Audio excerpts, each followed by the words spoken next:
Hello and thank you for joining me here at Why the Book Wins, where I compare books with their movie adaptations. My name is Laura, and today I am talking about The Little Mermaid. So the original story was written by Hans Christian Andersen, and it was published in 1837. And I will be comparing it with the 1989 Disney cartoon directed by Ron Clements and John Musker, as well as the 2023 live-action remake directed by Rob Marshall. And I've been making my way through the Disney princess cartoons and comparing them with the original story. So I have done Cinderella, Snow White, Little Mermaid now, and then next month I do plan on doing Beauty and the Beast. So it has been fun going through all of these. And like every Disney princess movie is based on some sort of fairy tale, so I could literally go through all of them if I wanted to. But yeah, anyway, this has been fun going through all of these princess movies. And for The Little Mermaid, I am just going to get right into the details of the plot, so there will be spoilers right away, and I am going to begin going over the plot of the Hans Christian Andersen story. So here, The Little Mermaid has no name, but I will just call her Ariel. So she is the youngest of all of her sisters, and when one of them turns 15, that is when they are allowed to go to the surface for the first time. And once you turn 15, you can go up as much as you want. But until you turn 15, you have to stay underwater. And Ariel, she is obsessed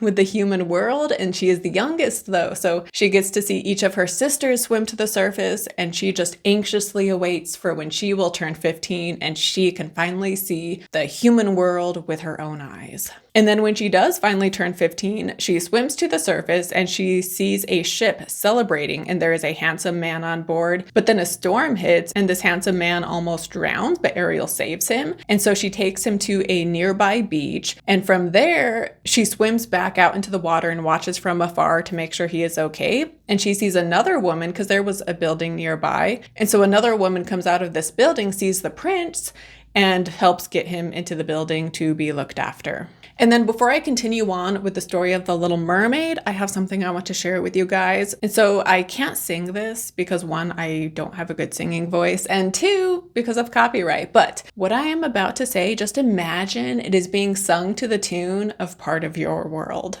Look at this necklace. Isn't it neat? Wouldn't you say Ana Luisa's got everyone beat? Wouldn't you say they're the ones with everything? Look at this ring. Look at this gold. So many pieces, some delicate, some bold. Looking around here, you'd see you're close to a treasure that's meant to be. They've got bracelets and earrings aplenty, necklaces and rings galore, the perfect gift for your mom. Plus, you'll want your own. So much to explore. I want to buy a gift for mom. I want to see her smiling, seeing her face light up so bright with, what's the word again? Oh, right. Joy. Up where they glisten, up where they gleam, up where the jewels are also pristine, crafted to last, built to endure, timeless beauty that has the allure. So yeah, that's my little rhyme to promote Ana Luisa. So this necklace is from them. So are these earrings. This seashell one is not Ana Luisa, but it's a seashell. So I felt like I had to wear it. But yeah, a lot of the jewelry I wear is from Ana Luisa. They make amazing pieces. And right now they have a Mother's Day sale going on. So whether you want to buy something for a mom in your life, or if you just want to buy something for yourself, now is a great time to do it. So I have my affiliate link down below. So yeah, go ahead and check out Ana Luisa for this Mother's Day. Buy something special for the mom in your life that she will keep forever, and that will always be a reminder to her of how much you love her. Or again, buy something for yourself, because why not? But now back to The Little Mermaid. So after Ariel saves this man, she is then kind of just moping around underwater because she doesn't know who this guy was and she doesn't know how to find him again. And her sisters notice that she is feeling down, and so they ask her what's going on, and she tells them. And then they ask around to other mermaids and they find out who this guy was, and turns out he is a prince. And so they tell Ariel this. And also during all of this, Ariel talks with her grandmother. Her mom has died, but her grandmother talks to her about the life of a mermaid. And so she tells her how mermaids live for 300 years, but then because they have no soul, once they die, they just turn into sea foam and no longer exist. And she tells Ariel that humans have souls, but they also live a shorter period of time. And so the grandma feels like the mermaids have it pretty good because sure, once they die, they're gone forever, but they get to live for 300 years. So that's not so bad. But she tells her that a mermaid can get a soul if a human falls in love with one and if they get married, and then the human soul like splits in two, and the mermaid will then have a soul of her own. And so Ariel, she's obsessed with this prince, and she's also just obsessed with everything human, but she also really wants a soul. And so this makes her want to be with the prince. And so she goes to the sea witch to make a bargain. And, she has the most beautiful voice of all the mermaids. And so the sea witch says that if Ariel gives her voice, she in turn will give Ariel legs. And she tells Ariel that if the prince chooses to marry her, then she can remain human and be happy. However, if the prince marries someone else, then on his wedding night, she is going to die and turn into sea foam and cease to exist. And she also tells her that when she walks on her legs, it is going to be incredibly painful. It'll feel like she is walking on knives. However, she will also be very elegant and graceful, and people will be amazed at the way she just kind of glides as she walks. And so Ariel agrees to this. And so she gets legs and she makes her way to the prince's castle, and he is very taken with her and they become very close despite her not being able to talk. But he is on the search for the woman who saved him from the beach. Not Ariel, because he never saw her, but the woman who found him on the beach after Ariel brought him there. And so that is the woman he is obsessed with finding. However, he has not been able to find her. And because he has become close with Ariel, eventually he tells her that if he can't find this woman, he will marry Ariel instead. But he kind of treats her more like he doesn't seem to have romantic interest in her necessarily, more like he sees her like as a little sister of sorts. She also sleeps outside his door on the floor. But he does say, if I can't find this woman, in a certain amount of time, I'll marry Ariel instead because she's great. However, eventually he does find this woman and he marries her. And Ariel is even part of the wedding, carrying the bride's wedding train. But of course, her heart is broken. And then before night falls, they are on a ship and Ariel's sisters show up and their hair has been hacked off. And they're like, hey, we made a bargain with the sea witch to try to save your life. So we traded our hair for this knife. And if you kill the prince with this knife, you can be turned back into a mermaid and return to us and you don't have to die. And they also tell her how the grandmother is just sick with grief and worry over Ariel. And so Ariel takes this knife and she walks into where the prince and his bride are sleeping, but she can't bring herself to kill him. And he even says his bride's name in his sleep. And so she just knows wow, he really does love this woman. I really don't have any chance, right? He really is happy with her. But she can't bring herself to kill him. So she throws the knife overboard. And then as she is about to die, once night falls, instead of turning into sea foam, she then becomes like a spirit person and is greeted by the daughters of the air. And they tell her, a mermaid has no immortal soul and can never get one unless she wins the love of a human being. Her eternal life depends on another power. The daughters of the air don't have immortal souls either, but they can earn them through their good deeds. When we've struggled for 300 years to do what good we can, we'll get an immortal soul as well. And so, Ariel becomes part of this group, the daughters of the air. And so eventually she herself will be able to get what she has so longed for, which is a soul.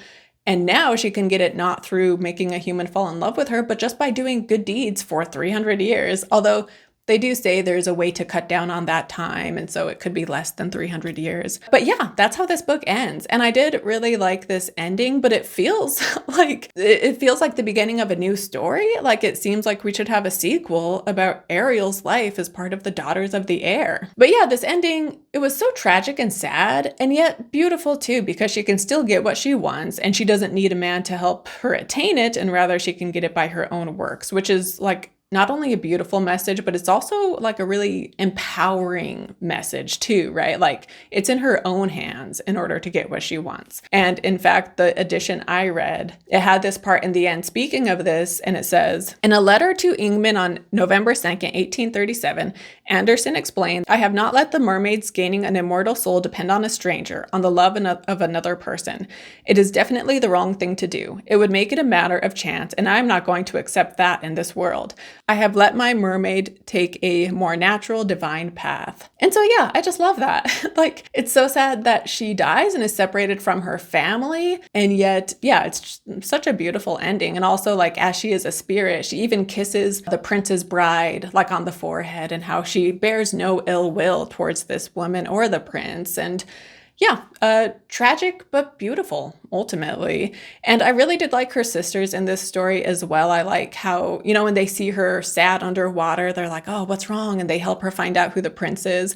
But then this moment in the end, when they show up and they have sacrificed something of theirs in order to help save their sister, it was just so sweet and so sad. And then I also loved, Ariel is able to dance beautifully, right? Like it's super painful. And yet, she is so elegant and she dances wonderfully. And in the end, when the prince decides to marry this other woman, it says how Ariel performs a dance where like her heart is broken and she's kind of dancing as a way to express her emotion. And yeah, I wish we had a movie that had this part where, just dance can be so powerful, right? And so imagining her dancing as a way to express herself, I think it's a missed opportunity. I don't know why no movies have done this. Maybe there's one out there somewhere. But yeah, the fact that she dances to express herself, I thought was beautiful. But to move on to the cartoon. So it's interesting because all of these Disney cartoons I have seen before, but most of them I did not read the original fairy tales. And so it's interesting to see like how, for example, The Little Mermaid. Of course, they make some significant changes, especially with the end, because they give it a happily ever after. But it's interesting to see how faithful they stay to the original story while also just kind of skewing some things. Like the fact that Eric is obsessed with finding the woman who saved him. And in the cartoon, he had heard Ariel's voice. And so that is what he is looking for, right? But she can't speak when she shows up. And then Ursula in the cartoon is the one who shows up with Ariel's voice, and Eric thinks like, this is the woman who saved me, and so he is going to marry her. But of course, it doesn't end up happening. But it's such a cool twist on the original story. And then in the movie, Ursula just is a bigger character, and we see that she has a vendetta against Ariel's dad, who is her brother. And that is why she keeps tabs on Ariel. And her pawns get Ariel to come to Ursula, whereas in the book, Ariel just had this idea on her own, and Ursula wasn't keeping tabs on her at all. But then I also love her song, Poor Unfortunate Souls, which again, having read the story, I find it interesting that the song is talking about souls. And I feel like that must have been influenced by the short story because Ariel wanting a soul is such a big part. And so it's like this little nod to the book in a sense. And that song is just so incredible though too. And then in the movie, they make it so she is only human for 3 days. So she needs to get Eric to kiss her within 3 days' time. Otherwise, she turns back into a mermaid. So she won't die. She just turns back into a mermaid. Whereas in the book, she was human for as long as needed until Eric got married. So that's what determined what would happen to her is when Eric chose a bride, and he could have taken as long as he wanted. And then also, when she walks, she's not in pain. And then also she's kind of awkward when she first walks. So we have those differences as well. And while Ariel does have sisters here, I wish they were a bigger part because now that I've read the story, again, I loved how much they cared about her. Whereas in this movie, they are just like a little footnote kind of, but it makes sense because in the Disney movie instead, they have Flounder the fish and Sebastian the crab, which are her friends here and are looking out for her. And considering she's a Disney cartoon princess, of course, they always have an animal friend. So it makes sense they made this change to have these animals be her friends rather than her sisters. And we are now in the era of fleshed out male love interests because we do see more of Eric and the audience becomes more attached to him and is, wanting the two of them to get together. Granted, when Ariel, she has seen him once and then her dad gets mad at her and she says to her dad, like, I love him.